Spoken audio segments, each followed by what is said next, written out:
I'm Vincent Balistreri for the International Business Times, and this is the Samsung Galaxy Note Pro 12.2. At over 12 inches, it's the biggest tablet I've ever used, but does its size work against it? Now, Samsung loaded its own tweaked version of Android KitKat 4.4 onto the Note Pro, and the experience is rather similar to any of its phone offerings. At least this time, there's less bloatware, so you're not carrying around too many extra programs that you won't use. There is a Samsung App Store built in, though, oddly. Not sure I'd ever really use it since you need a Samsung account to go along with it, and you were already forced into using a Google account on the device in the first place. But let's address the physical device. You can't ignore how huge the Note Pro is. It's as long as my forearm. How anyone can carry this in their hand all day is beyond me.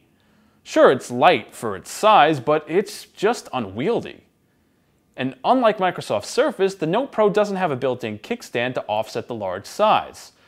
Sure, you can buy a $20 case to remedy that, but it seems like an oversight on a tablet this large.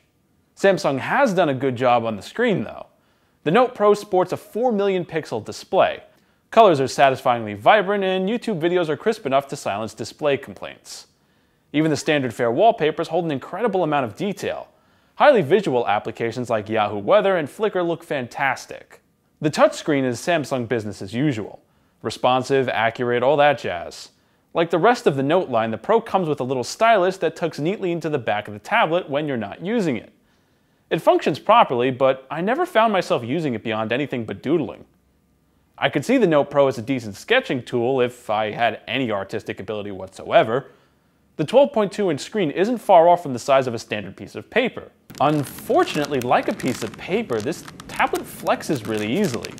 Whether or not this is because it's been a review unit and therefore abused by journalists is unclear, but the creaking and cracking the Note Pro made is really unsettling. I felt like I was close to breaking it anytime I held it. Somebody really messed up here. The faux leathering backplate just looks and feels cheap like the rest of the Note Pro. The processor performance is the real bummer though. It's got a quad-core Exynos 5 Octa, which should be good. It works fine for simple apps like Facebook and games like Sega's recent Sonic the Hedgehog abomination, but when you get into more intensive apps like Asphalt 8, the Note Pro just can't hack it. Look how choppy the game is.